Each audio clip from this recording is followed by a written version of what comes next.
Hoje, antes da próxima entrevista, eu vou fazer um jabazinho pessoal. Lembra que eu comentei lá no episódio de introdução sobre o guia que a minha esposa escreveu? Eu ajudei ela com alguns capítulos, está disponível online, tá? Lá na Amazon.com.br. É só você digitar Guia Definitivo NY, ele já vai aparecer, tem a capinha azul escrita em amarela.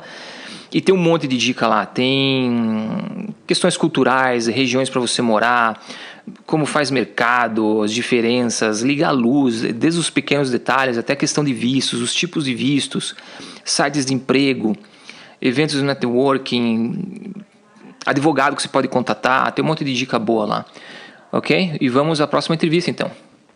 Amigos do Expatria, aqui está a surpresa que eu tinha falado no último episódio com o Diego Mendes. Vou falar com o Fábio Sasso. Fábio Sasso é uma figura histórica já, pelo menos para mim, que eu sou mais ou menos da época do Fábio. E assim, o Abduzido, né? Para quem conhece, para quem não conhece, o Abduzido foi na época a nossa escola praticamente. É onde a gente aprendia mexer com Photoshop, que na verdade era só Photoshop, né, Fábio, naquela época, Photoshop, Illustrator, essas coisas assim. Sim. Então, assim, para mim é um prazer imenso falar com você, e eu quero agradecer o Daniel de Paula, porque se não fosse por ele conectar a gente pelo Twitter lá, eu acho que essa conversa nunca teria acontecido. Obrigado pela conexão, foi bacana que as coisas se encaixaram e aconteceram, né? Então, assim, o Fábio tá aqui nos Estados Unidos já fazem o quê? Uns 8, 9 anos? Vai fazer 8 anos, 7 anos e pouco agora, né? Então faz bastante tempo. Bastante tempo. Ele trabalha no Google como... Eu não consegui entender, porque eu vi que no teu currículo tem tantos cargos diferentes, né? O que você está fazendo hoje lá, Fábio? Eu sou product designer, tipo, é complicado de explicar. Eu tenho um time de 3 designers. Eu faço desde de manager, de ser o manager de designer, mas eu sou ainda, como se fala internamente no Google, IC, like individual contributor, tipo, sim. Trabalha. Então, mas eu ainda faço a parte de manager também. Então, mas agora eu tô focado na parte de games do Google Play. Então essa é o meu time na questão de games. Eu tô nesse vertical. Essa é o que eu... Mas desde que eu entrei no Google 7 anos e meio atrás, eu tive a oportunidade de trabalhar em um monte de produto. O Google dá essa liberdade de tu trocar de time, e eu comecei no Google num time que era horizontal, que ajudava outros times. Então eu comecei trabalhando aí com produtos tipo, na época era o Google TV. Na realidade eu comecei no Google Doodles, fazendo doodles. Eu fiz inclusive o doodle do... Meu filho tá chorando. Não tem problema. Fábio, não, deixa isso é uma característica desse podcast, o amadorismo total, tá? Nos outros episódios, você vai ver as minhas filhas chorando, tem cachorro latindo no fundo, não se preocupe, é normal. Sim, então, quando eu entrei no Google, o que aconteceu foi que o Google tinha trocado. Antigamente o Google tinha um time centralizado de designer que ajudava todos os produtos do Google. E como a empresa começou a crescer mais, então eles iniciaram o processo de descentralização do design. Então tinha cada produto, cada organização interna do Google começou a criar o seu time de design. Mas como tinha poucos designers, então tinha alguns times que eram mais horizontais, inclusive. Então o time que me contratou foi exatamente para isso, era para ajudar esses outros times que estavam começando com especializações. Ter mais designer para ajudar eles, porque às vezes tinha um produto grande que tinha poucos designers, eles precisariam de ajuda. Então Entendi. Eles contrataram vários designers, senior designers que eles falavam, inclusive o Roger O'Donnell, não sei se você conhece o Roger O'Donnell, começou comigo no Google também, incrível, designer incrível, de branding, fenomenal. Então daí comecei a trabalhar com um monte de gente, daí a gente começou a ajudar esses outros produtos, e daí nesses últimos 7 anos eu tive a oportunidade de trabalhar no Doodles. Eu ajudei o Google Ventures no início do Google Ventures, quando eles estavam começando a fazer o time deles, o Braden, o John, esqueci o nome do outro, que eles começaram a fazer o design studio do Google Ventures. O Knapp, o Josh Knapp, o Daniel Burka. Isso foi bem antes do Daniel. O Daniel ainda não tinha nem tinha comprado a empresa. O Daniel estava no Milk ainda com o Kevin Rose. Era o Braden, o John e o Mike. Esses eram os três. Então eles precisavam de um visual designer para fazer parte da partnership deles, do design studio do Google Ventures. Então eles me contrataram. Mas eu recém tinha entrado no Google. Então, era muito estranho. Eu tava, 3 meses no Google, daí eles me contrataram.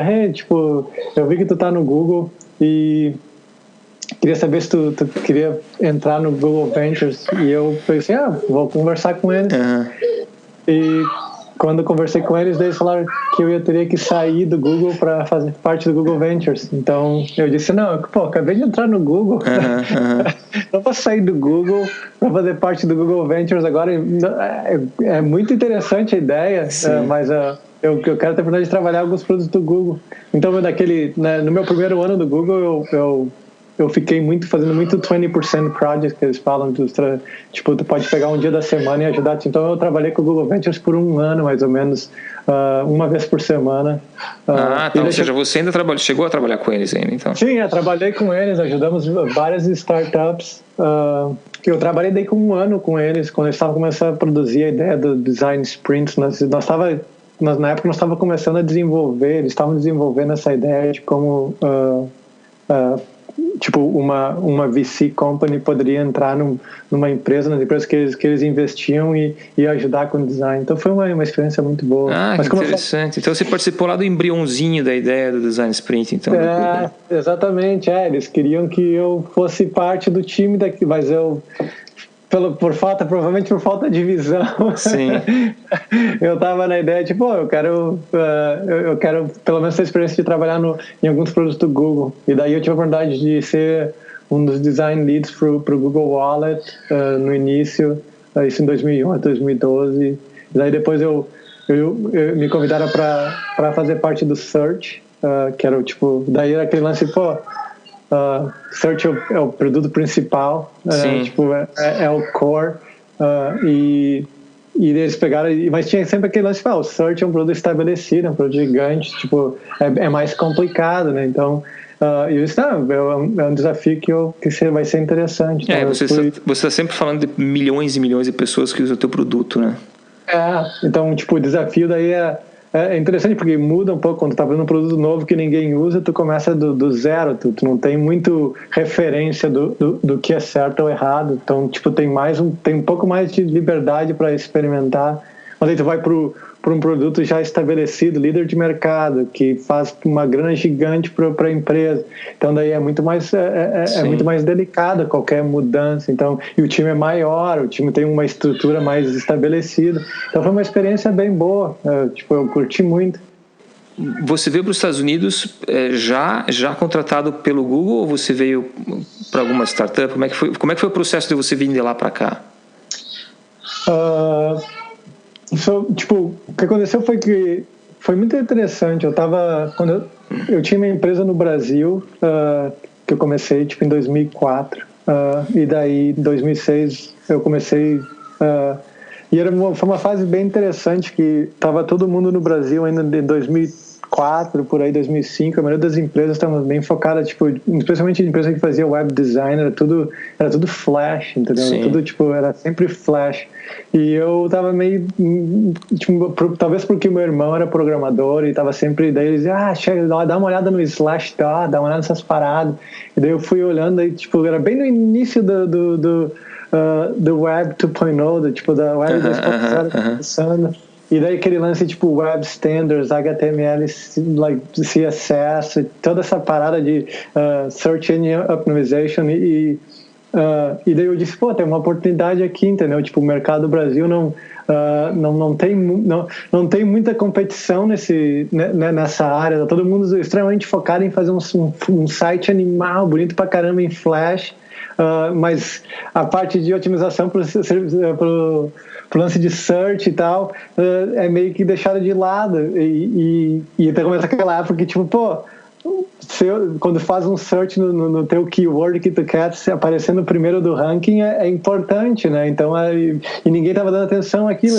E deu coincidência que o nosso estúdio daí meio que focou nisso. E daí nós começamos a ter uma clientela interessante. Daí eu comecei o blog também, com o Abduzido em 2006. E eu optei em escrever o blog em inglês. Essa foi a maior decisão que eu fiz, a melhor decisão que eu fiz foi escrever em inglês, porque o meu sonho era que o site aparecesse na página inicial do dig.com, que é o Reddit Today. O Reddit Today é uma cópia do que era o Dig em 2003, 2004, 2005, se não me engano. Não, 2006, 2007. Então eu disse, se eu fazer o site em português, ninguém nunca vai entender nada, entendeu? Mas fazer o site em inglês, essa comunidade que está começando agora do social media, tem uma possibilidade de crescer. Então você já dominava o inglês ao ponto de poder escrever na boa em inglês? Não, era aquele lance, eu não dominava o inglês, meu inglês quase inexistente, mas escrever tu pode usar aula, é fácil, não é que é fácil. É porque não tinha nem Google Translator na época, né? Tinha? Sim, acho que provavelmente tinha o Babylon, tinha um monte de tool para fazer translate, e eu tinha a minha prima, eu tive a coincidência também que a minha prima morava em Londres, e eu tenho uma parte da minha família que moravam nos Estados Unidos, que são americanos, mas é muito que eu não tive muito contato com eles, mas a minha prima que morou no Brasil se mudou para Londres, então eu falava muito com ela, daí às vezes ela me ajudava com algumas coisas, pedindo para ela corrigir e tal. Legal. Mas a parte era como eu conheci o blog, era um lance muito técnico, não era jogar conversa fiada, era um lance mais, provavelmente a pessoa que lia dizia, esse cara não só vai direto no assunto. Sim. E daí eu comecei a escrever os tutoriais em Photoshop e tal, daí foi que o site decolou, e daí era 2010, daí eu comecei a conhecer um monte de pessoal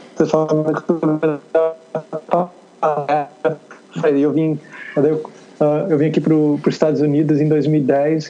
Cada ano eu vinha para os Estados Unidos, daí ficar um tempo, ficava 1 ou 2 meses, porque eu achava que era importante para mim ter envolvimento no que está acontecendo. Então eu pegava, tirava julho por aí, eu vinha, minha prima daí tinha se mudado para Carolina do Norte, então eu passava um tempo com ela e tal, e ficava só vendo o que estava acontecendo. E daí, por coincidência, em 2010 eu estava aqui, daí eu conheci o pessoal aqui por causa do blog, eu conheci um monte de gente, o Everaldo Coelho, o Vitor Lourenço e tal. E daí o Vitor Lourenço, a gente começou a se falar, e daí eu vim para cá, para São Francisco, só para ficar uma temporada aqui, conversando com ele e tal, só para, entendeu? Eu achava que era importante porque o Everaldo naquela época, foi na época que ele estava na Apple. Ele não tinha ido para Apple ainda. Ele estava, eu acho que em 2000, provavelmente quando eu vim para cá ele não estava ainda. Depois ele foi para Apple, ou não me lembro exatamente. Foi nessa época. Provavelmente ele estava. Mas daí o Vitor, eu falava bastante com o Vitor. E daí eu estava aqui, e daí tinha um amigo meu também que estava começando uma startup aqui. Eu estava dando ajuda para ele com design. E daí eu estava aqui, eu recebo um e-mail do nada do Google dizendo, hello from Google, que sempre tem o hello from Google, hello. Todas as startups aqui têm o mesmo tipo todas as empresas têm o mesmo tipo de e-mail, hello from, o nome da empresa. E daí eu li o lance e eu disse, uau, eu pensei que era mentira, pensei um spam, eu disse, hello from, não sei o que, nosso time gostou do teu trabalho e tal, nós queremos saber se tu gostaria de participar, de conversar conosco sobre o processo de se juntar ao Google. E eu falei, por maior coincidência, eu estava aqui, foi um lance que tive aquele lance alinhamento cósmico. Sim. E daí eu falei, eu falei para recruta, eu disse, eu tô aqui em São Francisco por coincidência, então eu fico aqui, isso era agosto, eu fico aqui até final de setembro. Então, se vocês quiserem fazer alguma coisa, com certeza eu tenho o maior prazer de participar. E daí eles me pegaram e me responderam nos dias seguintes, sim, que legal, então tu quer vir para cá conversar com o pessoal? E eu falei, sim, com certeza, o que eu preciso? Traz teu portfólio e tal. E assim, eu nem tinha portfólio, não tinha nada. E eu não... Sabe quando tu não tem... Quando tu completamente, tipo, tu não tem nada a perder. Despreparado mesmo. E tu não tem nada a perder. Tu vai, tipo, só o fato pra mim, só o fato de ter sido chamado, era assim, animal, eu nunca vou ser contratado, não sei o quê. E daí eu peguei e fiz um portfólio rapidinho no Keynote, e era bem na época que eu tinha comprado um iPad aqui, e daí eu peguei, tipo, os lances que hoje eu não faria nem que... Não sei, você apresentou no iPad? Fancy. Foi um lance que, tipo assim, hoje em dia eu disse, caramba, meu, os caras olharam pra mim, tipo, que esse cara tem muito coragem de fazer isso. Eu não levei nem laptop, fui só com o Keynotezinho, apresentei. E daí, isso daí foi, tipo, em setembro, e daí demorou aí por final de outubro, novembro, eles me mandavam um update, tu passou a fase, tá na segunda fase, tá na terceira fase. E daí eles falaram assim, a gente quer te contratar, a gente vai te mandar uma oferta. Eles mandaram uma oferta, deu, caramba, tipo... e daí tu vê as ofertas aqui, tipo aquele brasileiro, não tem a menor noção da parada, e tu vê o valor final da oferta e tu não entende que, tipo, tem que descontar as taxas. Exatamente. Mas a oferta era tri boa, e eu tava sempre, tipo, o meu sonho era poder morar aqui legalmente, trabalhar aqui legalmente, no lance que eu gosto de fazer. E daí foi aquele lance, putz, e agora o que eu faço? 32 anos, tipo, a empresa no Brasil tava rolando legal, tipo, tinha meu apartamento, tinha minha casa. Tipo, era aquele lance, minha vida tá estabelecida, tipo, aquele lance, tipo, o ciclo da vida, nascer, crescer, reproduzir e morrer. Eu tava na fase de, tipo, preciso ter um filho, plantar uma árvore, e deu pra bola. Então, e daí eu pensei, eu vou... é a única chance que eu vou ter na minha vida de fazer isso, então eu vou aproveitar. E daí eu peguei e aceitei. Né? Mas você veio sozinho ou você já veio com, sei lá, esposa, filho? Não, você estava sozinho? Sozinho. E foi aquele lance, tipo, eu pensava que não ia durar muito, entendeu? Tipo, eu disse, meu inglês é bem ruim, né? Tipo, e tu vê, quando o pessoal tá de fora, geralmente quando tá no Brasil, tu tem essa ideia que, tipo, pelo menos é a mentalidade que eu tinha, porque a gente não tem muita exposição com pessoas tipo de várias, pelo menos em Porto Alegre, onde eu vim, tipo, não tem muitos estrangeiros, né? Tu não tem contato, então tu acha que todo mundo que tá aqui, todo mundo fala inglês perfeito, todo mundo é que nem, tipo, mas daí então tu acha, eu não falo nem inglês, meu inglês é todo quebrado, então eu vou chegar lá, os caras vão pegar aquele síndrome de impostor, né? Tipo, e daí eles vão... Essa é a minha ideia. Vou chegar aqui, vai dar uns 2, 3 meses, eles vão descobrir... Os caras vão vir... o cara errado. Eles vão encontrar o cara errado. Acho que não foi uma boa ideia. Daí vou mandar uma... Foi isso que eu falei pro meu pai, quando eu saí, eu disse aqui, pega a chave do AP, chave do meu carro, fecha tudo, tira qualquer comida que... Porque daqui 3 meses eu volto. Só deixa as comidas não perecíveis, que o resto... quando eu voltar. Então, e foi assim, cara. E daí quando eu vi, 8 anos quase estou aqui, já casada, com filho. Pois é. Aqueles lances tipo, que nem se fala nos livros, né? O segredo da felicidade é baixa expectativa, né? Tipo, tu não tem low expectation. Exato. Tipo, tudo que é acima daquilo te faz muito feliz, né? Então isso é um pouco do resumo do que me trouxe aqui. E a título de curiosidade, você viu com qual visto? Com H1B ou H1B, sim, H1B. E daí você já converteu, já pegou, você já é cidadão ou ainda não? Eu estou fazendo um processo agora de cidadania, então provavelmente vai demorar comecei faz um mês esse processo, demora mais ou menos uns 12 meses. Tá. A minha esposa é americana. Tá. E o meu filho agora também é, né? Mas eu tô ensinando. Eu tô curioso para te perguntar uma coisa especificamente para você. Como eu comentei lá no começo do podcast, o a entidade abduzida, digamos assim, o site, o blog, né? Era uma das fontes que nós tínhamos na época para aprender a essa porque acho que todo mundo naquela época estava nessa migração, né, de design gráfico para design Sim. digital, todo mundo tentando entender através de erro e acertos e por aí vai. Mas em termos de educação oficial mesmo, não existia nada ainda. A única educação oficial que tinha era para designer gráfico. Sim. E então foi muita exploração, né, da nossa geração, digamos assim, tentando entender como é que foi a parte digital. E hoje em dia a quantidade de informação que tem online é absurda. Você consegue achar qualquer tipo de coisa. Vamos deixar bem claro para o pessoal que nessa época, a gente está falando de época que não existia YouTube, por exemplo. Sim. E hoje em dia, se eu quiser trocar, sei lá, uma válvula que tem no meu forno que não funciona, eu vou no YouTube, acho a válvula e acho o cara explicando como é que eu troco a válvula do forno. Então você imagine para uma área digital como a nossa, que as pessoas compartilham conteúdo de tudo que é jeito, né? Então a minha questão para você é o seguinte: eu não sei se você está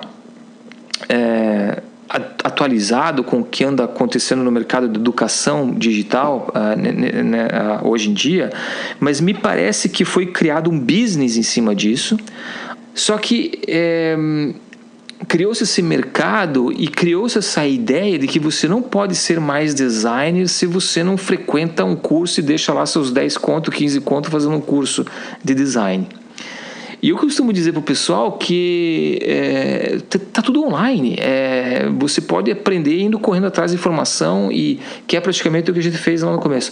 Qual que é a tua opinião sobre isso, comparando com o que foi feito lá há 10 anos atrás com a situação acadêmica de hoje? Sim, é interessante o que tu comentou, porque, por exemplo, eu me formei em desenho industrial no início dos anos 2000, e provavelmente qualquer um que estudou, que era envolvido em design, ou que tinha interesse em design na época, passou pela mesma situação. Exato. A bibliografia em português inexistente. Qualquer coisa que tu fosse procurar tinha que ser importado. E, tipo, eu me lembro, eu passava horas na livraria Saraiva, no shopping lá em Porto Alegre, vendo as revistas de design, tipo HAL Magazine, Computer que eram Arts, caríssimas, né? Caríssimas. Não podia comprar, entendeu? Tipo, não dava para comprar, não tinha telefone para tirar nem foto. Tu ia lá e tu ficava folheando, imaginava parada.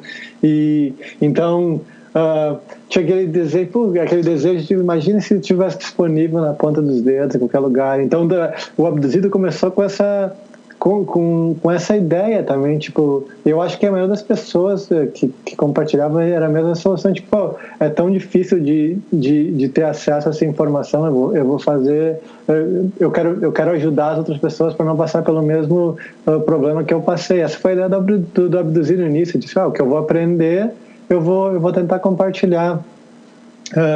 Mas voltando à tua pergunta do curso e da questão do design, eu acredito que a internet, ela democratizou muita coisa, deu acesso à informação que, imagine, tipo, as pessoas falam, tem screen time, agora é demais, as pessoas ficam sempre no telefone, ou as pessoas não estão lendo mais livros, assim, tipo, ou não estão escrevendo tanto, assim, mas como isso? Eu acho que em nenhum momento da história da humanidade as pessoas leram tanto ou escreveram tanto como agora, entendeu? Se tu para pensar, tu te comunica por texto, não pode ser a comunicação perfeita ou formal do português ou do inglês, mas tu fala o dia inteiro com text messages, tu lê o dia inteiro os text messages, ou tu tá sempre lendo essas informações e imagens. Então eu acho que, tipo, a internet deu acesso a muitas dessas, acesso a esse tipo, tudo tá na ponta dos dedos e virou quase uma commodity, né? Tipo, é disponível de qualquer maneira. Então a questão do curso é mais, na minha opinião, eu não acredito que, tipo, para ti ser um designer bom, tu tem que ter um curso e você tirar um curso fora, pode pegar tipo, qualquer curso online, aprender. A vantagem de curso e de qualquer ter acesso a uma instituição boa de ensino é o contato pessoal que tu vai ter com pessoas que são influentes na área, entendeu? Tipo, isso que pode abrir muitas portas. No final das contas, tu pode ser bom pra caramba, mas se tu não faz os relacionamentos corretos, tu não vai chegar a lugar nenhum, entendeu? Tu vai estar sempre esperando, eu sou o melhor do mundo na parada, mas se eu não disponibilizo isso, ou se as pessoas não me conhecem, ou se eu sou uma pessoa que é muito difícil de trabalhar, não adianta nada. Então, tipo, é mais a questão, tipo, eu tenho os recursos suficientes para me conhecer pessoas que podem no futuro abrir as portas para mim. Isso pode valer a pena um curso bom ou ir numa faculdade ou eu acho que qualquer, tipo, como eles falam, tipo, qualquer coisa que tu investe em ti é um bom investimento, entendeu? Ensino nunca vai dar problema, tu vai estar investindo no teu produto que é tu mesmo. Então se tu põe $15,000 num curso, para ti, tu praticamente investiu $15,000 também. É como se fosse um upgrade de $15,000 no teu conhecimento. Se tu para, pelo menos é a maneira que eu paro para pensar. Uhum. E o design ficou. Se para ver, tipo, tecnologia, as coisas vão ficando cada vez mais difundidas e tudo fica muito parecido, né? Tipo, antigamente era difícil de ter acesso a velocidade, tipo, tecnologia era muito importante ter acesso a frameworks ou tipo infraestrutura. Isso podia diferenciar teu produto agora, mas daí a Amazon vai com o AWS deles e disponibiliza para todo mundo. Então, tipo, todo mundo tem acesso à mesma infraestrutura. Tu pode usar a mesma infraestrutura que o Netflix usava, ou que o Twitter usava. Então, tipo, tu pode ter acesso. Os frameworks são semelhantes, daí os produtos começam a ficar muito semelhantes também, tipo, daí o design passa a ser o diferencial. Então daí o que acontece, que eu acho que isso foi o boom do design, que foi que as pessoas diziam, a única maneira de conseguir diferenciar meu produto agora é com a experiência do usuário, isso é um lance mais subjetivo e não é tão simples de tu replicar. Tu precisa de designer para pensar em qualquer tipo de informação, na arquitetura de informação, ou na questão visual, ou na questão de motion.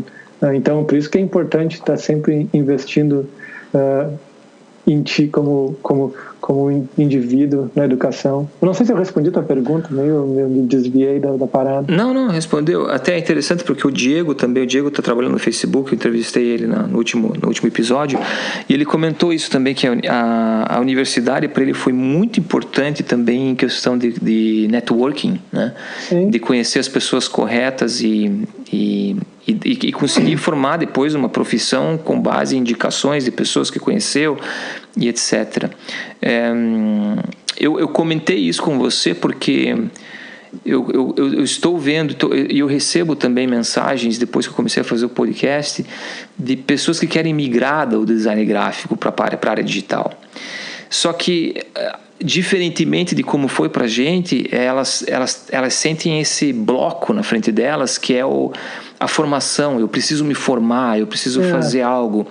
E eu costumo dizer que eu acho que até fico repetitivo, eu mesmo fico repetitivo, que não é um bicho de 7 cabeças. Você tem que se jogar, tem que ir lá e abre lá o YouTubão, abre o que mais tem, o Medium, e vai estudar e vai fazer. Eu não sei, para mim a questão é, tipo, qualquer pessoa, tipo, se eu te pergunto o que é uma experiência boa tipo, para ir comprar, qual é a experiência boa de ir num restaurante? Tu pode me dizer, eu gosto do restaurante que tem um som legal, comida de italiana, não sei o que. Então tu descreve a experiência que é um restaurante boa para ti. Daí se eu passo o que é música legal, tu pode dizer, é uma música acústica boa ou tipo jazz. Então tu começa a pegar um monte de detalhe. É a mesma coisa para um produto, né? Tu tem um produto que tá fazendo, tipo, o meu produto é pagar a conta com pagar pagar com telefone, por exemplo. Aí tu vai entender assim, como é que as pessoas, qual é o contexto das pessoas. Tu tá na fila, tu vai pagar, tu pode ficar nervoso porque não vai funcionar, tu tá acostumado com cartão de crédito. Então tu começa a listar quais que são as experiências. Então não é difícil, entendeu? Tipo, para qualquer pessoa que pensa em, uma pessoa que faz design gráfico, é os mesmos problemas, entendeu? Tipo, qual é a mensagem que eu quero passar na parte gráfica que eu vou fazer? Vamos dizer, uma página, é uma capa da Veja, não sei das contas. Tipo, qual é a mensagem que vai ser? Tipo, que foto que vai ser? Então, qual é o público-alvo? Exatamente. É só trocar o medium em uma forma e vai adicionar alguns passos, mas o processo de criação e o processo de pensar, por isso que eu tenho esse pensamento que, tipo, não existe design gráfico, não existe design digital. Design é design, tipo, tu tá pensando... Amém. Porque mesmo hoje em dia, tu vê, vamos dizer, tu fez um curso por exemplo, o pessoal fez um curso de web design na época, entendeu? Daí, tipo, realmente web design não é mobile design, entendeu? Depois daqui que vai acontecer próximo? Vai ser wearable design, ou AR design, ou VR design. Tipo, tu vai ter que ficar toda hora, tipo, tu precisa aprender o que eu acho, na minha opinião, é que, tipo, o importante é tu aprender os constraints, ou os problemas, quais são as limitações das plataformas ou dos meios que tu vai fazer o design para eles. Isso é o mais importante, o quão difícil. Da mesma maneira que quando um design gráfico vai fazer um lance impresso, ele sabe como é que funciona o processo de impressão do CMYK, as cores, como é que funciona se tu usa esse papel, se tu usa brilho, sabe como é que vai ser. A mesma coisa para fazer um lance eu vou fazer um aplicativo para Android, eu tenho que entender um pouco do SDK do Android, quais os devices que vão ser mais usados, tipo, qual é a versão do Android que é usada, essa versão do Android suporta as coisas que eu quero fazer. Então, só muda o vocabulário, mas os problemas e o processo é exatamente o mesmo. Essa é a minha opinião, meio, talvez... É super legal de ouvir isso, porque eu concordo com você, eu acho que é bem por aí mesmo. Para você ter uma ideia, eu tô fazendo, paralelo ao podcast, eu tô fazendo uma survey para designers imigrantes. Eu estou tentando fazer um projetinho que a gente consiga entender mais ou menos aonde estão, quem são e coisas do tipo.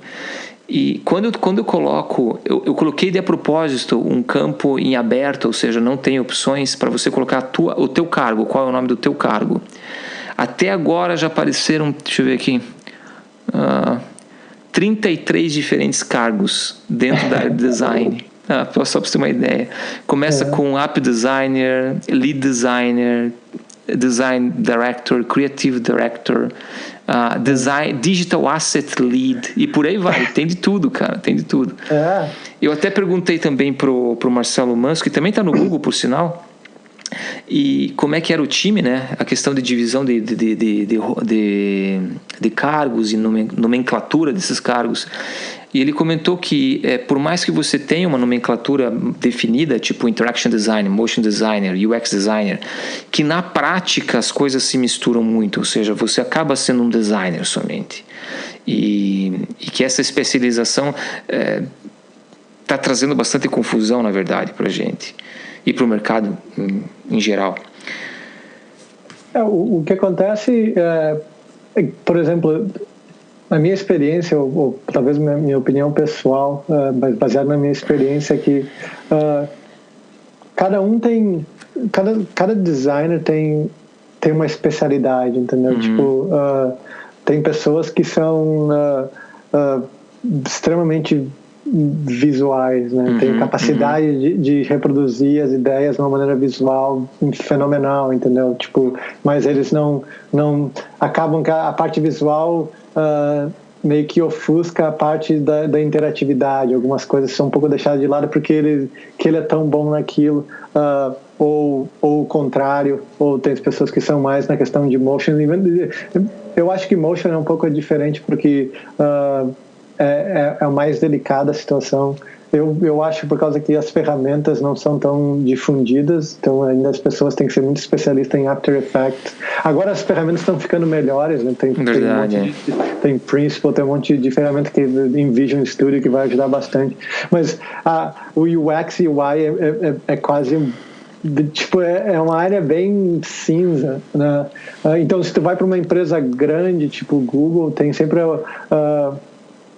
tu tem a oportunidade de fazer, como o Manso falou, tu tem a oportunidade de fazer tudo que tu quiser, mas também tu tem a oportunidade, se tu quiser se tornar um especialista só naquilo, entendeu? Você tipo o master daquela função. Tu pode, porque a empresa suporta, eles têm recursos que vão ajudar a fazer isso. E se teu time, se tem um time grande o suficiente, e tem vários times no Google que tem a parte bem definida. Tem o time de visual designers, tem o time de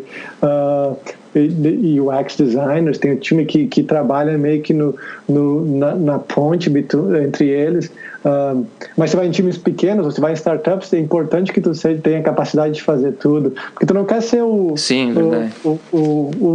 bottleneck que eles falam, que tu não quer ser o cara que vai pegar e parar tudo porque tu não consegue fazer aquela parte.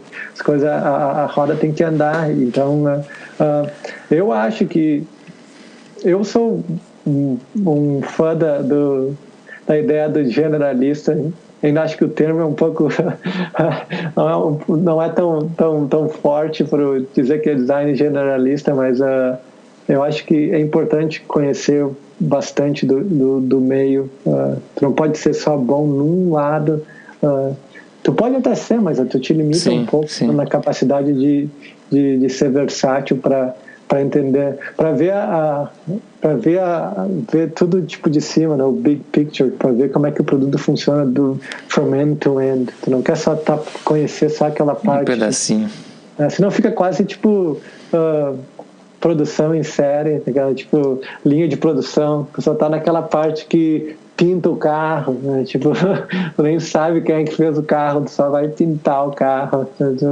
Eu acho que isso não... Mas, again, tem certas pessoas que são fenomenais, isso não dizendo que não é bom, e eu admiro um monte de pessoa que é boa nisso, mas eu acho que tu tem mais vantagem de mercado se tu consegue ser um pouco mais generalista. Eu acho que, como é que o Lully falava que era triatleta, que era tipo, o cara não é o melhor corredor, não é o melhor nadador, não é o melhor ciclista, mas nos três juntos ele é bom pra caramba. É verdade. Fábio, então pra gente ir pra reta final, quais são as dicas que você dá pro pessoal que tá lá no Brasil pensando hoje em sair fora, ter uma experiência temporária ou não? O que você pensa em termos de portfólio, networking?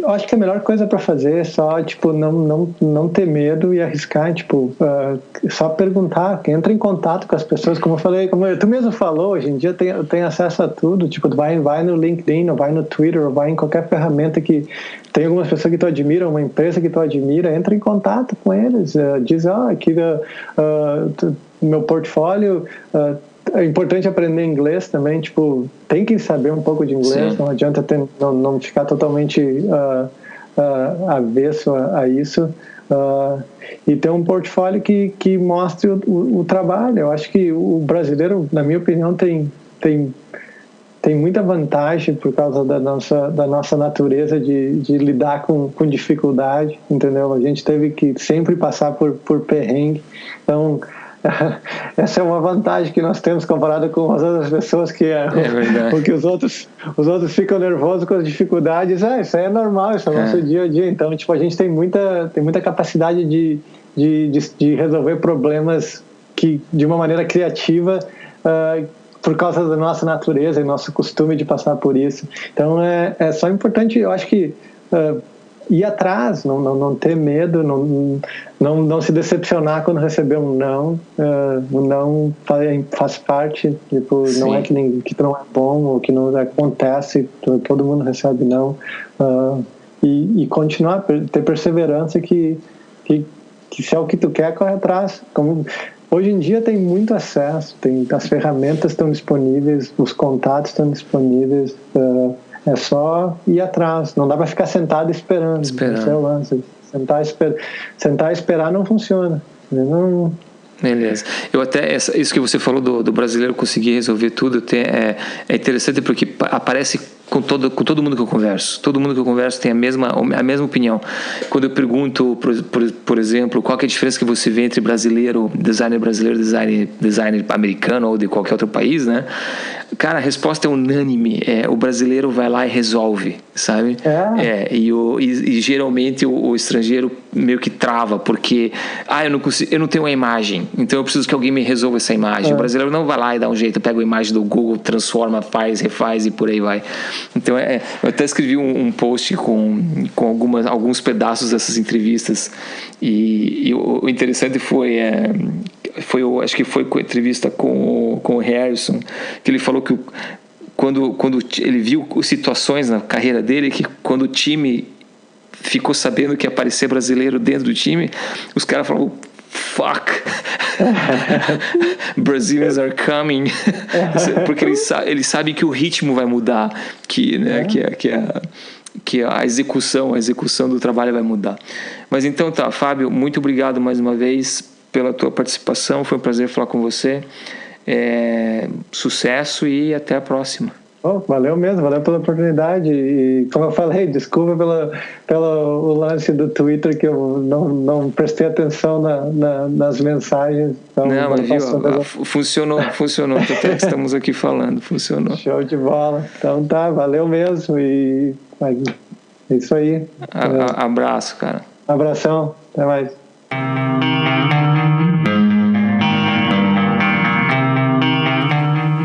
Agora sim, eu acho que a gente pode considerar a primeira temporada do Expatria concluída. E concluída com chave de ouro, né? Como vocês puderam ver. Bom, isso não quer dizer que acabou o podcast, muito pelo contrário. Eu acho que eu acabei recebendo tantas mensagens e mensagens positivas. E então eu comecei já a falar com outras pessoas e eu comecei também a pensar como é que eu posso fazer, não uma segunda temporada, mas como é que eu posso tocar para frente o projeto do podcast. Então fiquem no aguardo de um novo episódio em breve, onde eu vou explicar mais ou menos como é que vão ser os próximos episódios. E então assinem lá pelo iTunes, pelo Android, onde você escuta esse podcast, para não perder o próximo episódio, que não vai ser daqui a uma semana, vai ser daqui a pouco, ok? Um grande abraço para todo mundo e obrigado mais uma vez. Tchau.